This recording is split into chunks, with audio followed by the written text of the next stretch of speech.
반갑습니다. 제 기도 한번 하고 시작하겠습니다. 사랑의 하나님 아버지, 감사드립니다. 이 귀한 교회에서 이 귀한 시간 허락해 주신 것 감사드립니다. 부족한 자를 세우셨습니다. 가리워 주시고 오직 하나님께서 하시고자 하는 말씀만 전해지게 하여 주옵소서. 예수님의 이름으로 기도드리옵나이다. 아멘. 제가 작년에 한번 왔었는데요. 기억하실지 모르겠습니다. 제가 이렇게 보니까 작년에 저를 반겨주셨던 분들 낯 익은 얼굴도 좀 보이고요. 좀 따뜻하게 맞아주셨던 기억이 있어서 굉장히 편안하고 마음이 좋습니다. 근데 제가 좀 한편으로는 또 마음이 굉장히 좀 부담스러운데요. 유철현 목사님을 통해서 담임 목사님께서 얼마나 설교를 깊이 있게 탁월하게 하시는가를 자주 들어서 제가 사실 굉장히 부담이 좀 있습니다. 또 선배님이셔서 제가 또 잘못 얘기하면 혼내실까봐 걱정이 좀 됩니다만, 성령님께서 이 시간을 주관해 주실 것을 믿고 편안하게 하도록 하겠습니다. 말씀해 주신 대로 조나단 에드워즈에 대해서 오늘 같이 이야기 나눌 건데요. 잘 아시죠? 몇 년 전에는 제가 보니까 7주 정도 조나단 에드워즈 강의를 들으신 적도 있으시더라고요. 너무 잘 아실 텐데 혹시 그 이후에 오셔서 잘 모르실 분을 위해서 어떻게 생겼는지는 제가 보여드려야 될 것 같아서 이렇게 생겼습니다. 보기에도 좀 옛날 사람 같죠? 이 에드워즈가 언제 살았냐면요, 이렇게 됩니다. 우리 광해군은 잘 아시죠? 선조 임금 뒤에 임진왜란 이후에 왕이고요. 그 뒤에 왕들은 뭐 익숙한 왕도 있고, 숙종은 잘 아시죠? 장희빈. 아마 장희빈을 더 잘 아실 수도 있는데,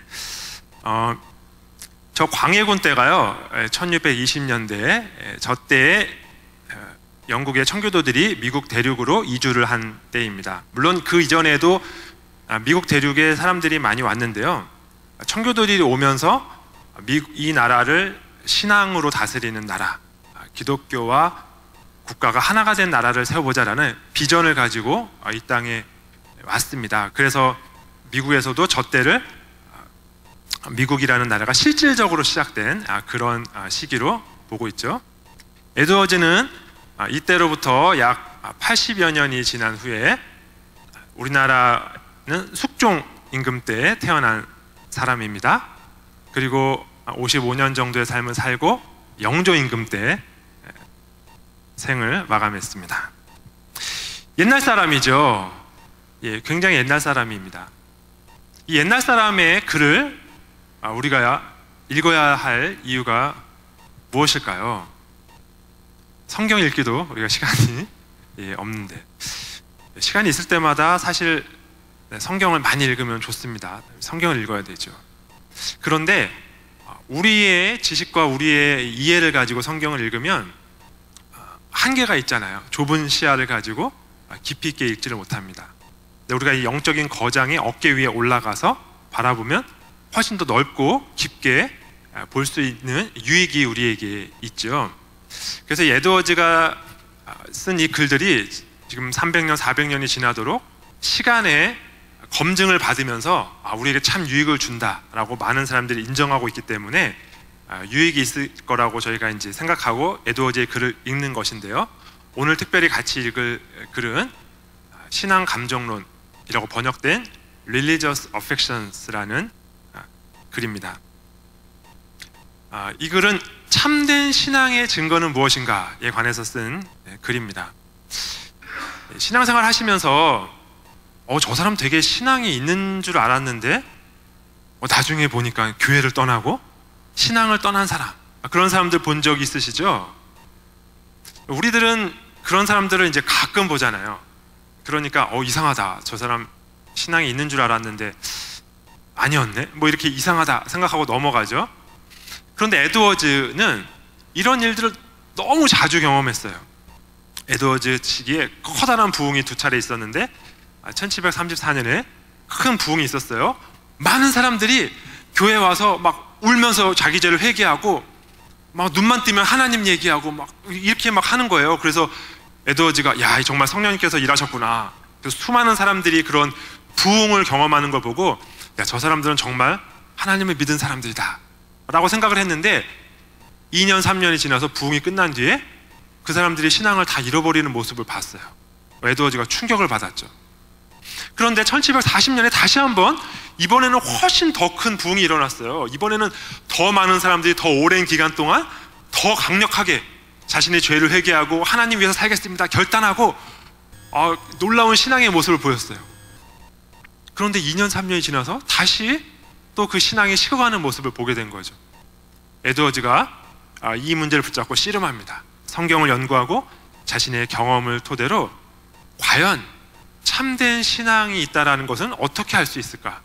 참된 신앙의 증거가 무엇일까를 고민하면서 1746년에 이 Religious Affections라는 책이 쓰여지고요. 이 책이 오늘날까지 많은 신앙의 선배들에 의해서 맞다, 이것이 맞는 얘기다라는 시간의 검증을 견뎌오면서 오늘날까지 인정받고 있는 책입니다. 그래서 오늘 이 책을 통해서 참된 신앙의 증거가 무엇인가 이것을 같이 나눠보려고 하는데요. 혹시 몇몇 분들은 편한 마음으로 교회에 와서 찬양하고 말씀 듣고 편하게 은혜 받아야지 이렇게 편한 마음으로 혹시 오신 분들 계실지 모르겠습니다. 그래서 제가 좀 미리 좀 경고의 말씀을 좀 드려야 되겠습니다. 굉장히 무거운 말씀을 제가 드릴 겁니다. 그래서 마음을 좀 단단하게 먹으셔야 됩니다. 편안하게 앉아 있다가 뭐야 이거 이렇게 놀라실 수 있습니다. 마음을 좀 굳게 잡으시고 좀 이 무거운 마음으로 저도 마음을 좀 준비를 하고 자 이제 말씀을 드리겠습니다. 이 책은 특별히 두 부류의 사람들을 대상으로 하고 있습니다. 첫 번째 부류의 사람들은요 이런 사람입니다. 제 이야기이기도 한데요, 저는 복음의 메시지를 믿습니다. 예수님께서 이 땅에 오셔서 저를 위해 십자가에서 죽으시고 부활하셔서 제 죄를 사해 주시고 영원한 생명을 주셨다라는 것을 믿습니다. 그렇기 때문에 저의 구원은 확실합니다. 제가 이것을 믿기 때문에 저의 구원은 확실할까요?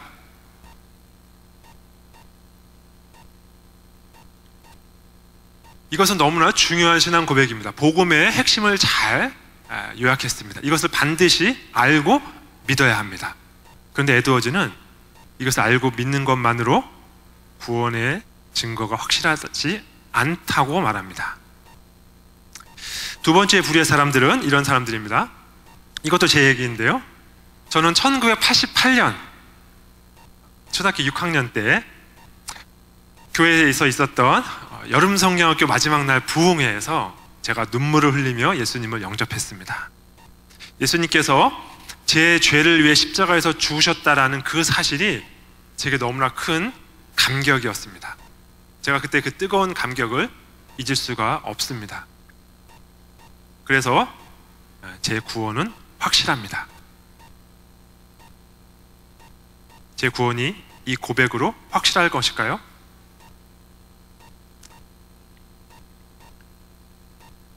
한국교회에 많은 분들이 이 둘 중에 한 가지로 자신의 구원을 확신합니다. 내게 확실한 지식적인 인정이 있든가 아니면 내게 이런 확실한 경험이 있든가. 에드워즈는 이것만으로 우리가 신앙을 가지고 있다, 참된 신앙을 가지고 있다고 말할 수 없다고 말합니다. 제가 이 강의 제목을 조나단 에드워즈의 신앙 감정론 읽기 이렇게 제목을 붙였습니다.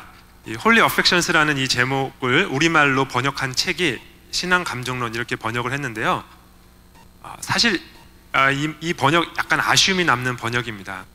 제가 이제 그 이유를 말씀드릴 텐데, 에드워즈는 이렇게 말합니다. 제가 아까 말씀드렸던 두 가지, 지식을 가지고 있거나 감정을 가지고 있거나 라는 것으로 참된 신앙이라고 말할 수 없다. 참된 신앙은 저 홀리 어펙션스가 있어야 된다 라고 말합니다. 홀리 어펙션스는 무엇이냐? 에드워즈는 이렇게 얘기해요. 이것은 단순한 지식이 아니다. 이것은 단순한 감정도 아니다. 그럼 뭐냐? 이것은 인격 전체의 움직임이다. 이렇게 아주 쉽게 말하면 이렇게 말할 수 있습니다. 인격 전체, 우리의 지성과 감정과 의지 전체가 움직일 때에만, 그때에만 참된 신앙이 있다고 말할 수 있다. 이렇게 말합니다. 그러니까 이 책을 사실 신앙 감정론 이렇게 번역하는 것은 매우 아쉽습니다. 왜냐하면 에드워즈가 이것은 감정이 아니라고 말했기 때문이죠. 그래서 저는 이제 이 강의를 할 때 이런 용어를 쓰겠습니다. 거룩한 애정, 신앙 애정. 애정, 이게 훨씬 더 에드워즈가 말하는 이 홀리 어펙션스라는 이 용어에 가깝습니다. 지성과 감정과 의지가 통합되어서 내가 애정하는 그 대상을 향해서 내 전인격이 움직이는 거예요. 이게 있을 때만 진짜 신앙이다. 에드워즈가 이렇게 말하는데요. 에드워즈가 직접 쓴 글을 읽기 전에 이 용어를 조금 더 쉽게 한번 이해해 보도록 하겠습니다. 자, 먼저 신앙 애정은 단순한 지식이 아닙니다. 에드워즈는 단순한 지식을 이렇게 얘기해요. Understanding of the head. 그러니까 머리로만 이해하는 거, 이것을 단순한 지식이라고 말합니다. 그런데 신앙 애정이 있을 때의 지식은 어떤 지식이냐면 Understanding in the sense of the heart. 우리의 마음에, 우리의 심장에 새로운 감각이 생긴다는 거예요. 우리 마음에 있는 그 감각으로 알게 된 지식, 그것을 신앙 애정에서의 지식이라고 말합니다. 도대체 둘 사이가 어떤 차이가 있는 걸까요? 내 지식이 머리만의 지식인지 내 마음의 지식인지를 어떻게 알 수 있을까요? 에드워즈는 이 용어를 쓰기를 참 좋아하는데요. 테이스트. 맛보아 알게 된 지식은 진짜 지식이고, 그냥 맛보지 않고 아는 지식은 가짜 지식, 혹은 단순한 지식이다. 이렇게 말하는 것입니다. 제가 지금 미국에 온 지 4년이 됐습니다. 그래서 저희 아버지가 끓여준 김치찌개를 4년간 못 먹고 있는데요. 이거 이제 인터넷에서 그냥 가지고 온 김치찌개의 사진입니다. 제가 저희 아버지께서 끓여준 김치찌개를 찍어놓질 않아서 아쉽습니다. 저희 아버지는 김치찌개를 정말 맛있게 끓입니다. 그래서 제가 너무 먹고 싶어요. 그 김치찌개를 생각하면 지금도 막 침이 꼴깍 넘어가고, 정말 기회만 되면 꼭 가서 그 김치찌개를 먹고 싶습니다. 아마 여기 계신 분들 중에 저를 좀 알고 저와 좀 교류가 있고 하시는 분들은 제 말을 믿으실 거예요. 그래서 이제 여러분들 가운데 그러한 지식이 생겼을 겁니다. 전희준 목사의 아버지의 김치찌개는 맛있다. 그 지식과 저희 아버지가 끓인 김치찌개를 먹어봤기 때문에 제가 알고 있는 김치찌개는 맛있다 라는 그 지식은 완전히 다른 종류의 지식이겠죠. 성도님들은 전희준 목사의 아버지가 끓인 김치찌개는 맛있다라는 그 사실을 생각할 때 뭐 침이 꼴깍 넘어간다든지 막 먹고 싶다 이런 생각이 잘 안 들겠죠. 그러나 저는 그런 감정과 의지와 지식이 듭니다. 먹으러 가고 싶은 마음이 들어요. 이게 에드워즈가 얘기한 단순한 지식과 신앙 애정에서의 지식의 차이입니다. 자, 그럼 이번에 감정의 차이를 한번 보도록 하겠습니다. 신앙 애정은 또 단순한 감정이 아닙니다. 단순한 감정은 이렇게 얘기해요. 감정이 똑같이 생길 수는 있어요. 그런데 단순한 감정은 순간적이고 얕아요. 신앙 애정에서의 감정은 지속적이고 깊습니다. 신앙 애정의 감정은 언제나 행동으로 반드시 이어집니다. 단순한 감정에서는 항상 이어지지 않아요. 어떨 때는 이어져요. 어떨 때는 행동으로 이어져요. 그런데 항상 이어지는 게 아니에요. 혹시 먹방이라는 최신 한국 용어를 아시나요? 먹방이라는 용어가 있습니다. 먹는 방송, 주구장창 먹는 방송입니다. 예를 들면 이런 건데요. 앞에 뭐 어마어마한 양의 음식을 깔아놓는 거예요. 이거 뭐 한 사람이 도저히 먹을 수 없을 거라 생각하는 이 음식을 깔아놓고 막 몇 시간 동안 내내 이거 막 먹는 겁니다. 이걸 막 보여주는 먹방이에요. 아마 이것을 안 보신 분들은 도대체 저걸 왜 보고 있나 싶을 텐데요. 젊은 사람들 아주 열심히 봅니다. 2시간, 3시간 내내 먹는 거 지켜보고 있습니다. 이렇게 저렇게 잘 먹는 사람들은 돈 어마어마하게 벌어요. 요즘에 그 인터넷 방송을 통해서. 근데 저 먹방을 이렇게 지켜보고 있으면요, 먹고 싶다 이런 생각이 듭니다. 침도 꼴깍 넘어가요. 기회가 있으면 나도 먹고 싶다 이런 생각도 많이 듭니다. 실제로 내가 먹었을 때랑 거의 비슷한 감정적 반응이 일어납니다. 그러나 실제 내가 저것을 먹었을 때와 저것을 지켜봤을 때의 차이점이 있습니다. 실제 내가 먹은 그 음식이 정말 맛있다고 할 때의 차이점이에요. 정말 맛있는, 너무너무 맛있는 것을 먹었을 때, 그때는 굉장히 먹고 싶다는 마음이 지속적입니다. 제가 저희 아버지의 김치찌개를 계속해서 먹고 싶은 것처럼 정말 맛있을 때는 계속해서 먹고 싶습니다. 먹방을 볼 때는 그 보는 순간에는 먹고 싶어요. 그런데 3일이 지나고 일주일이 지나면 잊어버립니다. 정말 맛있는 음식을 먹었을 때는 기회만 되면 먹으러 가고 싶습니다. 반드시 그런 반응이 일어나죠. 그런데 먹방을 봤을 때는 기회가 되면 먹고 싶지만 또 상황이 여의치 않으면 안 먹어도 그만입니다. 먹방과 실제 먹었을 때의 차이점이 있죠. 자, 이렇게 정리해 보겠습니다. 참된 애정은 저것을 진짜로 먹었을 때 나오는 반응과 같은데요, 이 반응은 먼저 그냥 맛있다라는 것을 아는 것과 다른 반응입니다. 그냥 아는 것만 뿐만 아니라 침이 고일 때만 진짜 반응입니다. 그러니까 맛있어, 그런데 침이 고이지 않으면 그 반응은 가짜이죠. 먹어본 적이 없는 것이죠. 둘째로, 침이 고인다고 하더라도 그것이 저것을 먹은 증거는 아닙니다. 먹방을 보면서도 침이 고일 수 있으니까요. 그러니까 침이 고였을 때 진짜 먹고 나서 침이 고이는 것인지를 분별해야 한다는 것입니다. 자, 이것이 에드워즈가 이 신앙감정론을 통해서 말하고자 하는 바입니다. 심지어 저런 먹는 거 하나에도 진짜 먹어봤을 때의 반응과 먹지 않고 아는 것과의 차이가 있는데, 거룩한 이 하나님의 사랑, 하나님의 위대하심, 하나님의 아름다우심, 그리고 그 복음이 주는 감격, 그래서 실제로 맛본 사람은 다른 반응을 나타나게 된다는 것입니다.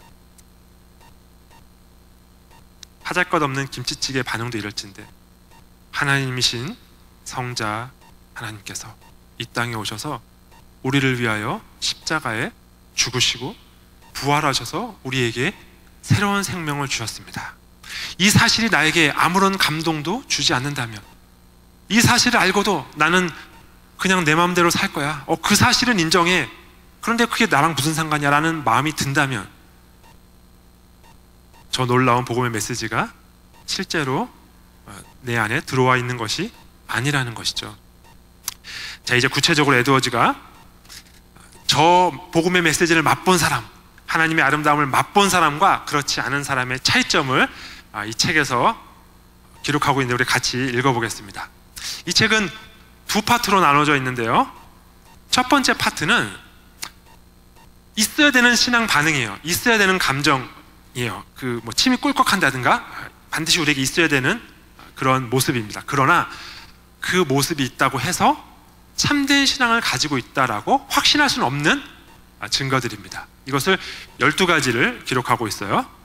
그리고 나서 그 반응을 보면 참된 신앙 애정을 가지고 있는 사람만 보일 수 있는 반응이구나 라고 할 수 있는, 확신할 수 있는 증거들을 12가지를 또 기록하고 있습니다. 12가지 그래서 모두 24가지를 기록하고 있는데요, 다 나누고 싶은 마음은 굴뚝 같습니다만 돌아가셔서 주무시기도 해야 되니까 다 나누진 않고 3개씩 같이 나누도록 하겠습니다. 그러니까 첫 번째에 있는 3가지 반응도 나쁜 반응이라는 게 아니에요. 반드시 있어야 하는 반응입니다. 그러나 그것이 참된 신앙의 확실한 증거는 아니라는 것이고요.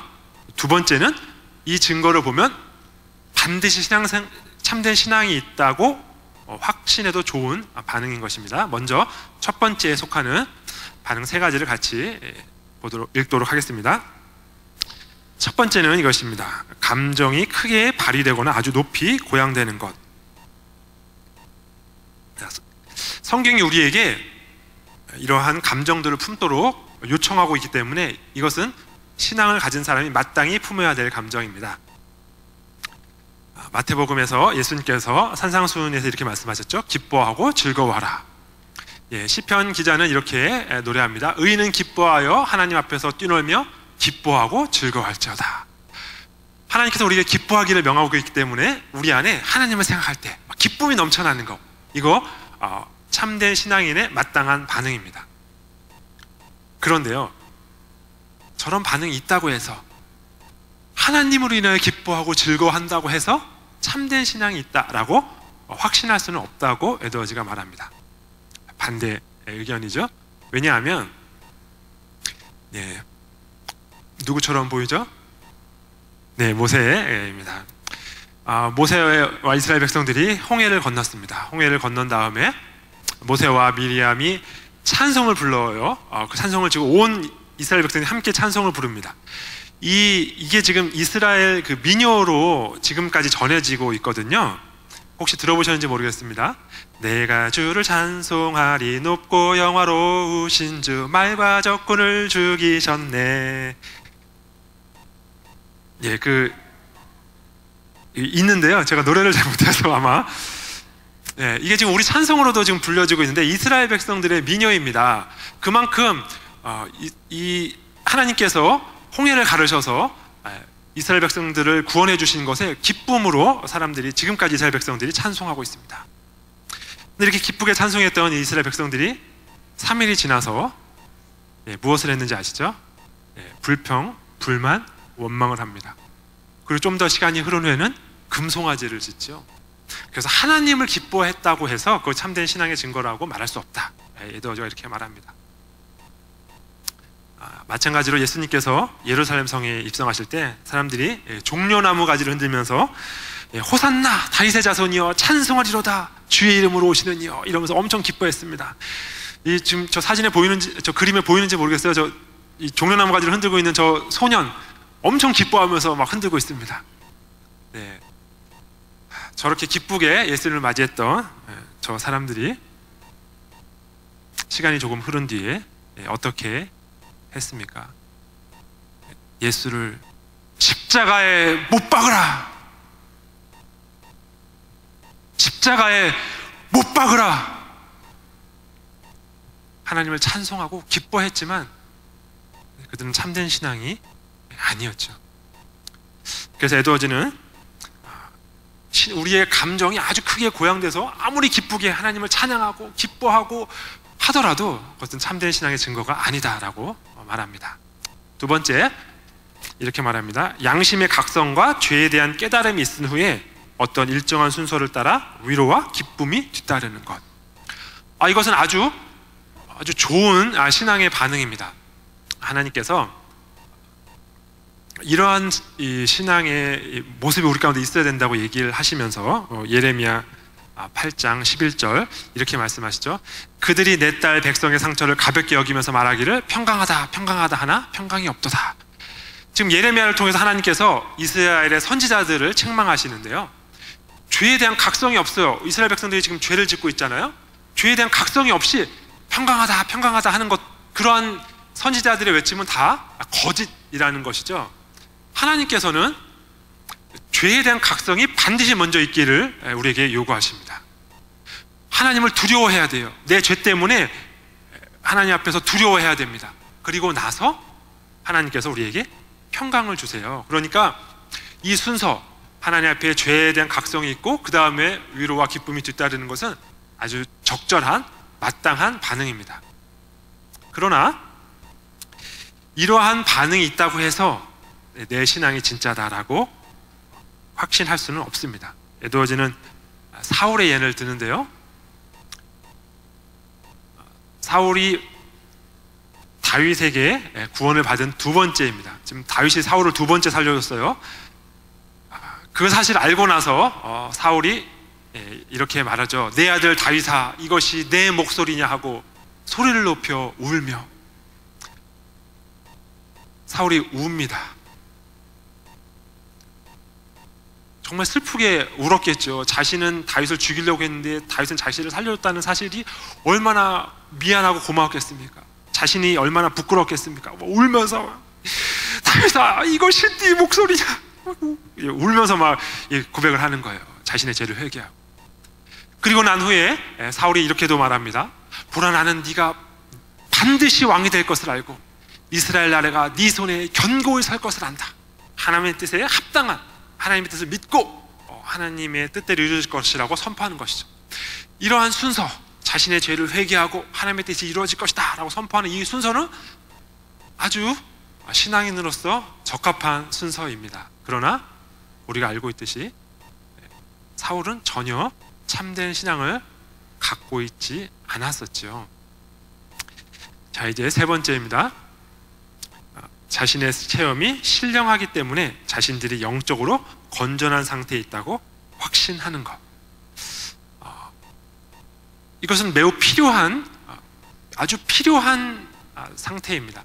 자신의 체험, 좋은, 아주 그런 신령한 체험이 있는 것도 좋고요. 그리고 그렇기 때문에 내가 진짜 지금 건전한 상태에 있다라고 하는 것도 좋습니다. 그래서 성경이 우리에게 권면하는 바입니다. 이 성경 말씀 디모데후서 4장 7절 8절은 같이 한번 읽어볼까요? 시작. 내가 선한 싸움을 싸우고 나의 달려갈 길을 마치고 믿음을 지켰으니 이에 후로는 나를 위하여 의의 면류관이 예비되었으므로 주 곧 의로우신 재판장이 그날에 내게 주실 것이니. 아멘. 지금 바울 사도는 확신하고 있죠. 나는 이제 내가 죽은 다음에는 의의 면류관이 나를 기다리고 있다. 나는 확실한 구원의 상태에 있다 라고 자신이 확신한 상태에 있다고 말합니다. 뿐만 아니라, 자신뿐만 아니라 우리도 이런 확신을 가지고 있어야 한다라고 권면합니다. 고린도후서 13장 5절 말씀도 같이 한번 읽어보겠습니다. 너희가 믿음에 있는가 너희 자신을 시험하고 너희 자신을 확증하라. 예수 그리스도께서 너희 안에 계신 줄을 너희가 스스로 알지 못하느냐? 그렇지 않으면 너희가 버리운 자니라. 아멘. 네, 지금 바울 사도가 스스로 자신뿐만 아니라 우리에게도 그렇게 권면하고 있습니다. 너희 자신을 시험해봐라. 그리고 확증해라. 그렇지 않으면 너희가 버리운 자다. 그러니까 우리가 참된 신앙을 가지고 있다는 것을 확신해야 된다는 것이죠. 이것은 뿐만 아니라 성경의 권면일 뿐만 아니라 우리 믿음의 신앙의 선배들이 늘 동일하게 고백했던 것입니다. 혹시 이 사람 누군지 아시나요? 예, 이 사람 어거스틴 사진인데요. 여러분 잘 아시듯이 어거스틴은 허랑방탕한 삶을 살다가 예수님을 믿고 회심한 후에 아주 위대한 신학자가 된 사람입니다. 제가 회심 장면 한번 읽어볼게요. 나는 불현듯 이웃집의 어린아이들의 노래 부르는 소리를 들었다. 그것을 들어서 읽어라. 고 후렴이 반복되었다. 나는 그 책을 잡자마자, 성경책입니다, 펼치고서 나의 눈에 첫 번째 구절을 조용히 읽었다. 낮에와 같이 단정히 행하고 방탕과 술 취하지 말며 음란과 호색하지 말며 쟁투와 시기하지 말고 오직 주 예수 그리스도로 옷 입고 정욕을 위하여 육신의 일을 도모하지 말라. 나는 더 이상 읽고 싶은 마음이 없었으며 더 이상 읽을 필요가 없었다. 순간적으로 그 문장의 마지막에 이르렀을 때 확신의 빛이 홍수처럼 내 마음에 밀려오는 것 같았으며 모든 의심의 어두움이 사라졌다. 이렇게 고백록에서 기록하고 있습니다. 아주 신령한 경험을 했죠. 그리고 이제 이 어거스틴이 확신 가운데 거하게 되었습니다. 어거스틴뿐만 아니라 수많은 신앙의 선배들이 이런 경험을 했습니다. 누구죠? 예, 에드워즈. 우리가 읽고 있는 에드워즈죠. 에드워즈도 동일한 경험을 했습니다. 제가 한번 읽어보겠습니다. 무엇보다 먼저 내가 기억하는 것은 하나님과 신적인 것들 안에 있는 달콤한 내적 기쁨의 발견이었다. 나는 디모데전서 1장 17절의 말씀, 영원하신 왕 곧 썩지 아니하고 보이지 아니하고 홀로 하나이신 하나님께 영광과 존귀와 영원 무토록 있을지어다 아멘을 읽는데, 이제까지 경험하지 못했던 하나님의 영광스러움을 새로이 느낄 수 있었다. 지금까지 성경의 어떤 말씀도 이 말씀처럼 나에게 다가왔던 적은 없었다. 나는 이 말씀을 묵상하면서 그분이 얼마나 위대한 분인지를 묵상했다. 또한 내가 천국에서 이 하나님을 즐기며 그분에게 사로잡혀 영원히 그분 안에 거한다면 얼마나 행복할지도 상상해 보았다.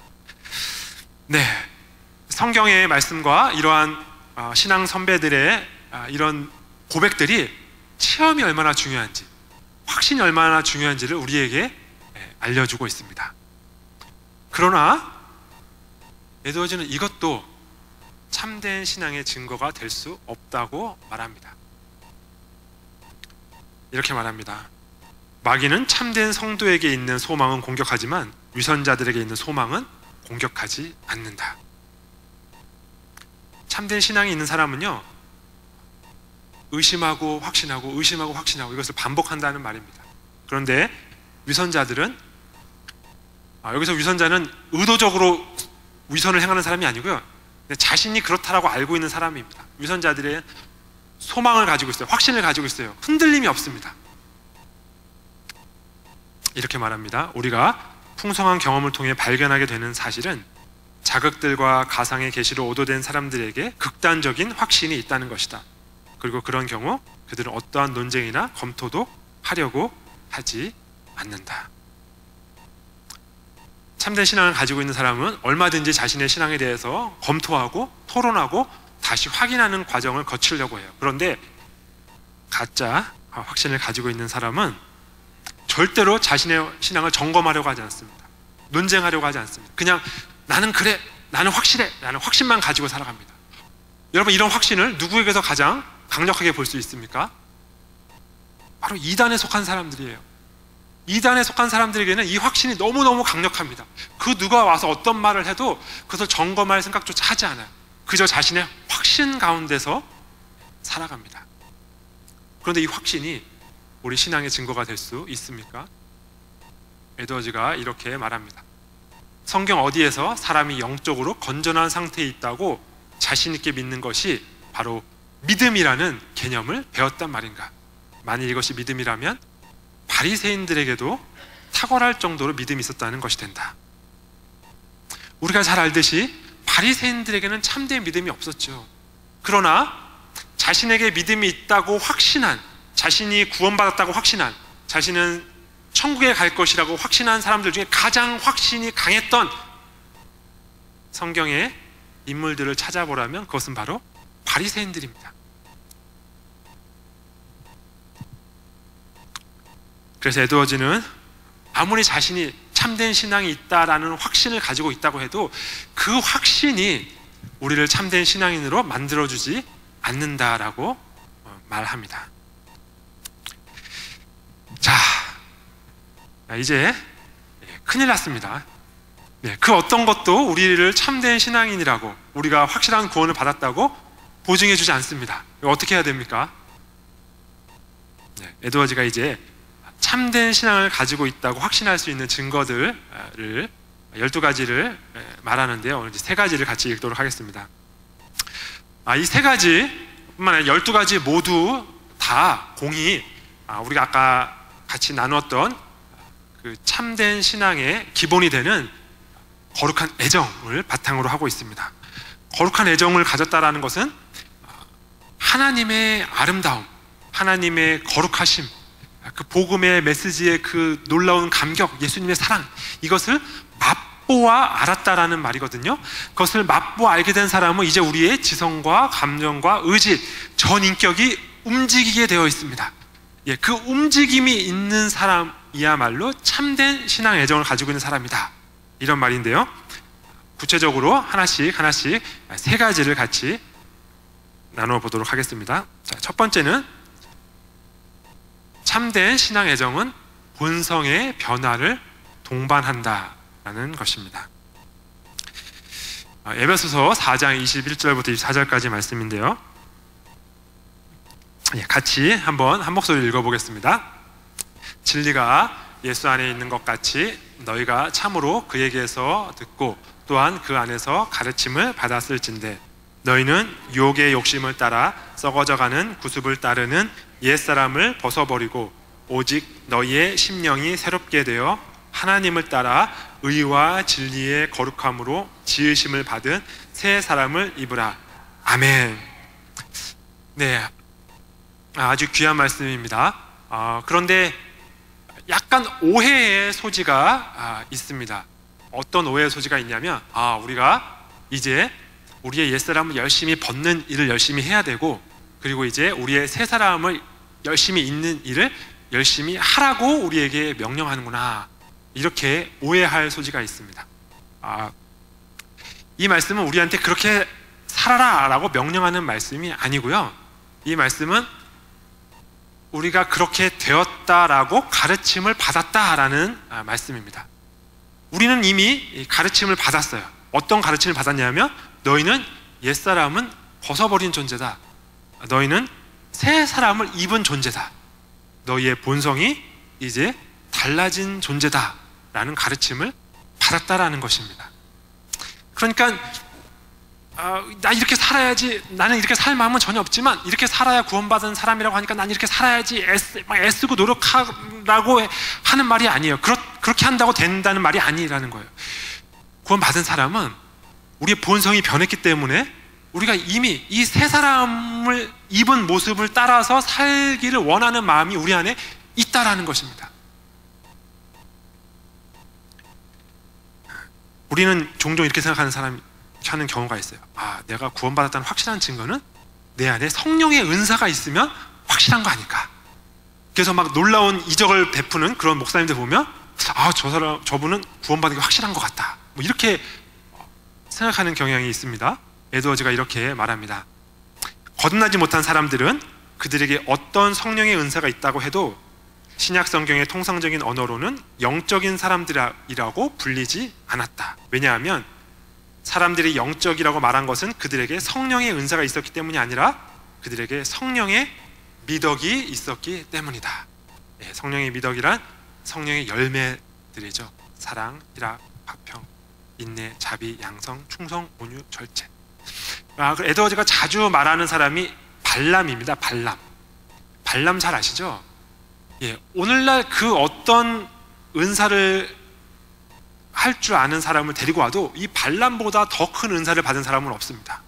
발람은 하나님과 직접 얘기를 했어요. 그리고 발람은 예언을 했는데요, 5번이나 예언했는데 모두 다 참된 예언이었어요. 거짓 예언이 아니었습니다. 참된 예언이었습니다. 게다가 발람은 나귀가 말하는 걸 들은 사람이에요.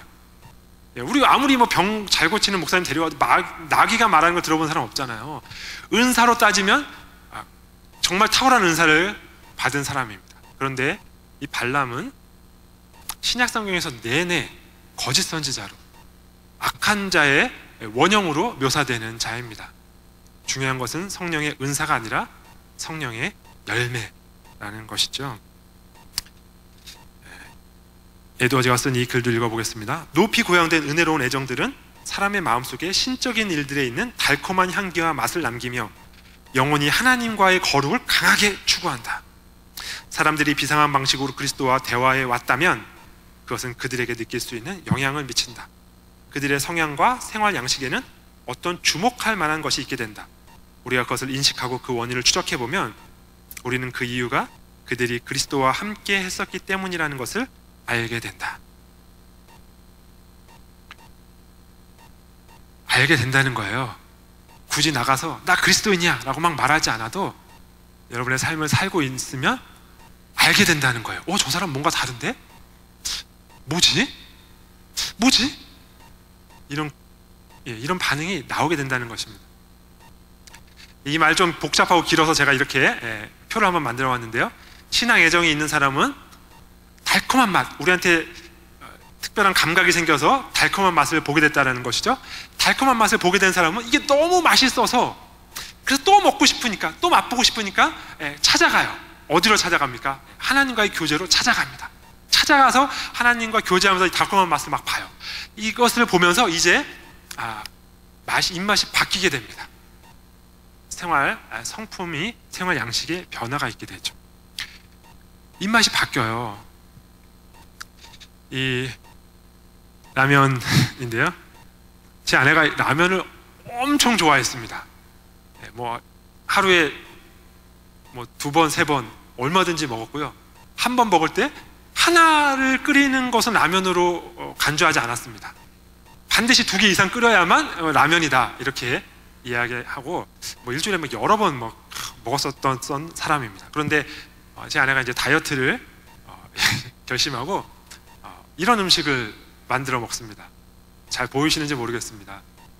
몸에 매우 좋습니다. 맛은 그렇습니다.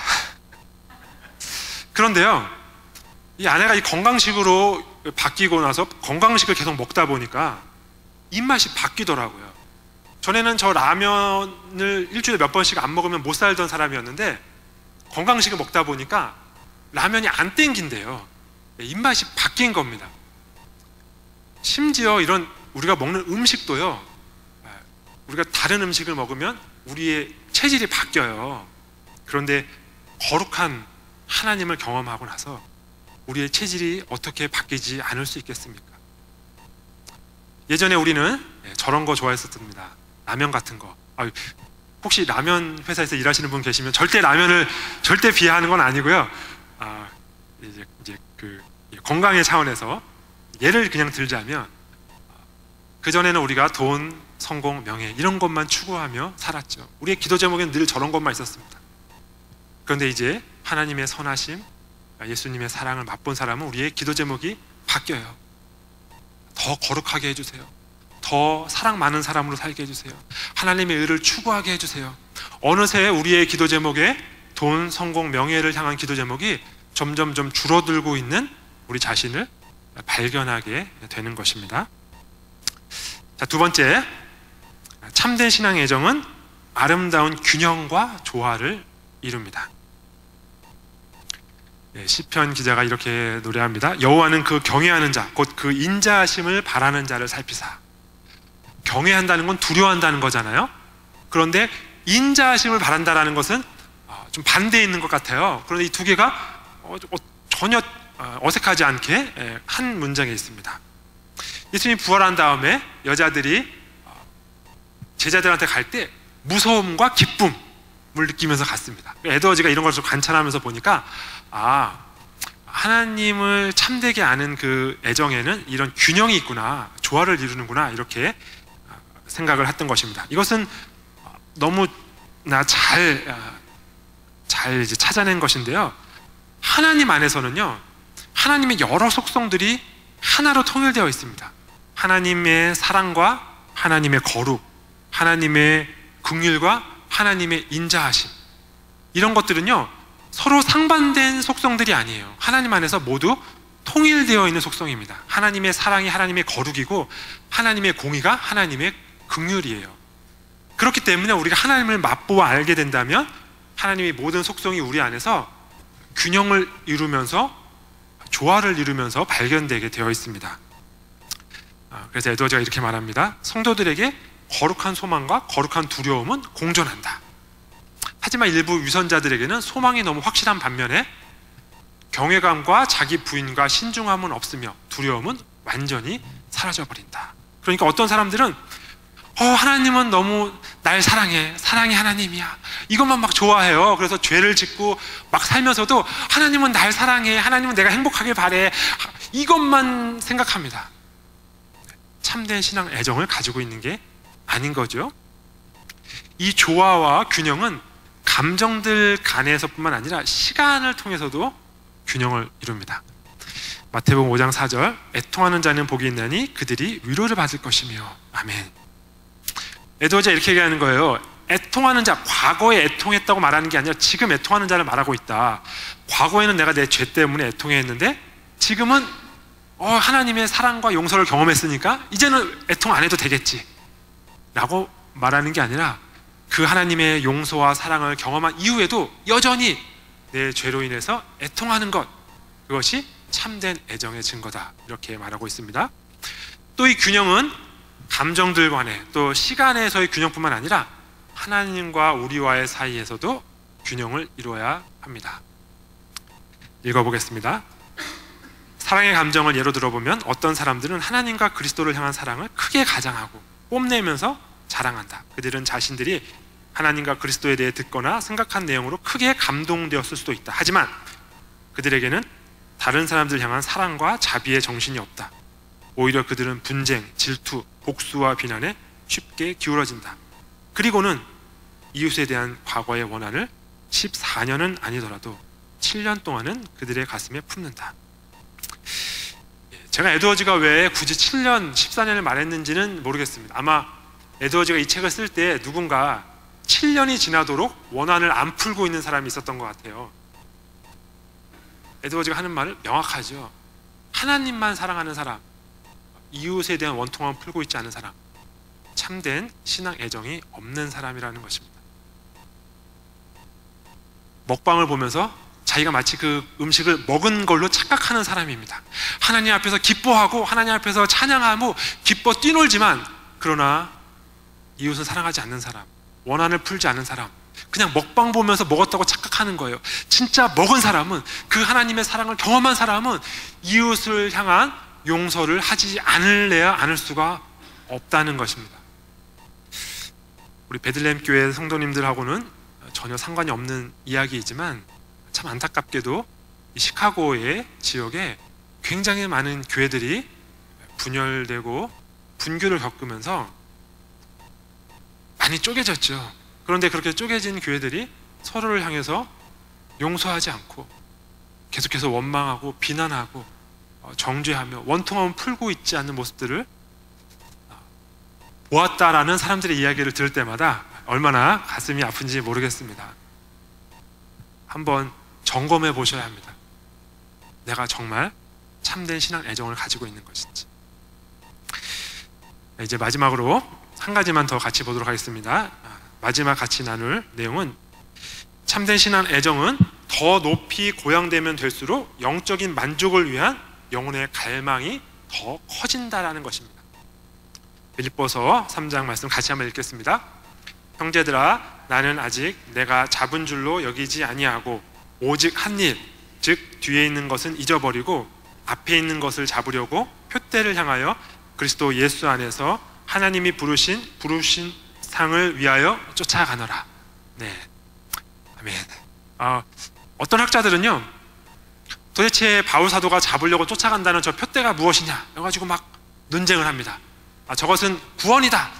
그래서 바울 사도가 구원의 확신을 갖지 못하고 평생 동안 그 구원을 향하여 달려간 것이다. 그러니까 구원은 나중에 인생의 마지막에 얻어지는 것이다, 뭐 이렇게 얘기하는 사람이 있어요. 어떤 사람은 구원은 이미 받은 것이고 저 표대는 상급이다. 그래서 바울 사도가 구원은 받았지만 천국에서 상급을 받고 싶어서 표대를 하면서 달려가는 것이다, 이렇게 이야기하는 사람도 있습니다. 에드워즈는요, 그러한 구분이 전혀 무의미했습니다.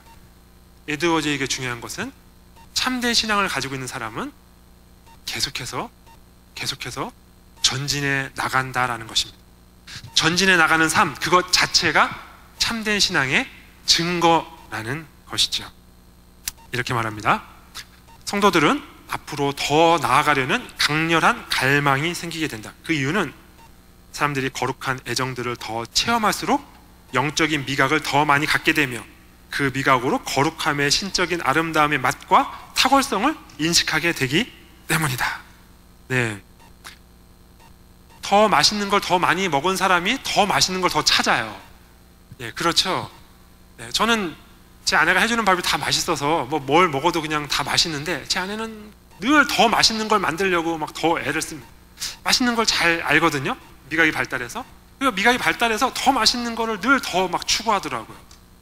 하나님에 대한 그 사랑과 거룩함, 아름다움 맛볼수록 그게 너무 아름다워서, 너무 귀해서, 너무 맛있어서 더 찾고 더 추구하게 된다는 것입니다. 그러나 하나님을 맛보지 못한 사람은요, 에드워즈가 이렇게 말합니다. 이제는 그가 회심했으며 그가 영적으로 좋은 상태에 있다는 확신을 갖게 함으로써 빛과 은혜를 더 간절히 열망하는 마음이 사라지게 된다. 왜냐하면 그의 목적이 충족되었기 때문이다. 그는 자신의 죄가 사해졌기 때문에 자기가 천국에 갈 것이라는 확신을 갖고 만족하게 된다.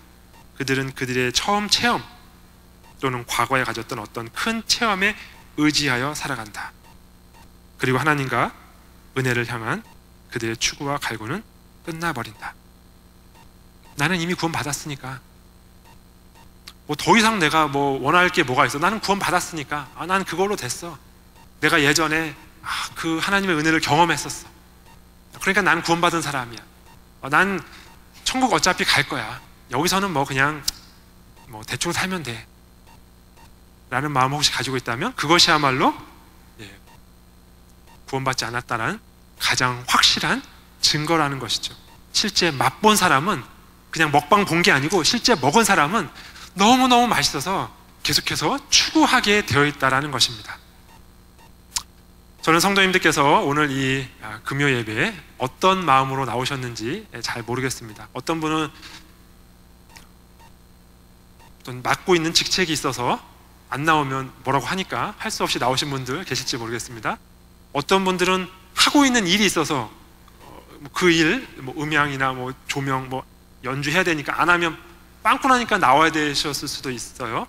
어떤 분은 내가 여기 나오는 정도의 신앙을 가진 사람이야 라는 것을 보여주고 싶으셨을지 모르겠습니다.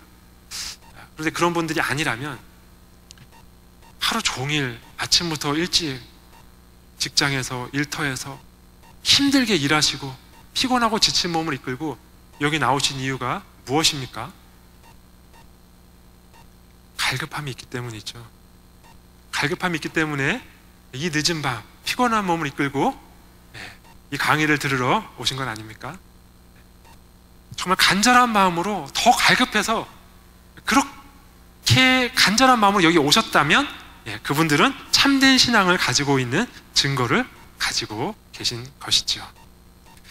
자, 오늘 강의를 마치도록 하겠습니다. 제가 세 가지씩 말씀을 드렸는데요. 있어야 하지만 확실한 증거는 아닌 신앙 애정의 증거. 첫 번째는 감정이 매우 크게 발휘되거나 아주 높이 고양되는 것. 두 번째는 양심의 각성과 죄에 대한 깨달음이 있은 후에 그 다음에 일정한 순서를 따라 위로와 기쁨이 뒤따르는 것. 세 번째는 자신의 체험이 신령하기 때문에 자신들이 영적으로 건전한 상태에 있다고 확신하는 것. 이것들은 모두 있어야 할 그러한 모습들이지만 이것이 우리의 참된 신앙을 보증하지 않는다고 했습니다. 그리고 나서 제가 나눈 세 가지, 참된 신앙 애정은 본성의 변화를 동반한다는 사실, 그리고 아름다운 균형과 조화를 이룬다는 사실, 그리고 더 높이 고양될수록 영적인 만족을 위한 갈망이 더 커진다는 사실. 이 세 가지는 우리가 참된 신앙을 가지고 있는 증거라고 했습니다. 자, 오늘 강의를 마치면서 제가 혹시 이 강의를 들으면서 마음속에 궁금증이 들었을 법한 질문을 한번 이렇게 정리해봤습니다. 아마 어떤 분은 이렇게 생각할지 모르겠어요. 과거의 어떤 시점, 내가 그때 예수님을 영접했는데, 내가 10년 전에 예수님을 영접했는데 라는 그 시점의 경험이 우리의 구원을 확증해 주지 않는다면, 그렇다면 나는 구원의 확신을 가지지 않고 살아야 된다는 말인가? 이런 궁금증 혹시 있을지 모르겠습니다. 조금 비슷하지만 다른 각도에서 혹시 내가 이랬다가 저랬다가 한다면, 내가 금요 예배 나올 때 어떤 때는 막 간급한 마음으로 나오지만 어떤 때는 리더니까 할 수 없이 나오는데요, 내가 어떤 때는 막 내 이웃을 막 사랑하지만 어떤 때는 나를 막 미워하는 저 김집사 내가 정말 너무 싫어, 용서가 안 돼요. 딴 사람은 다 용서가 되지만 내가 김집사는 용서가 안 돼요.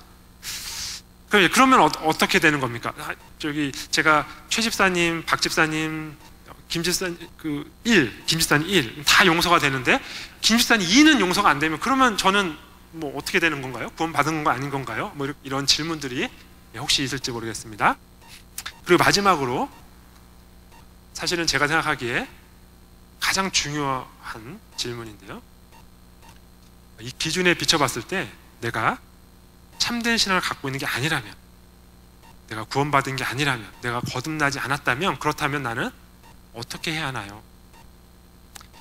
이 세 가지 질문을 가지고 다음 주에 다시 찾아오도록 하겠습니다. 제가 한번 기도하고 마치도록 하겠습니다.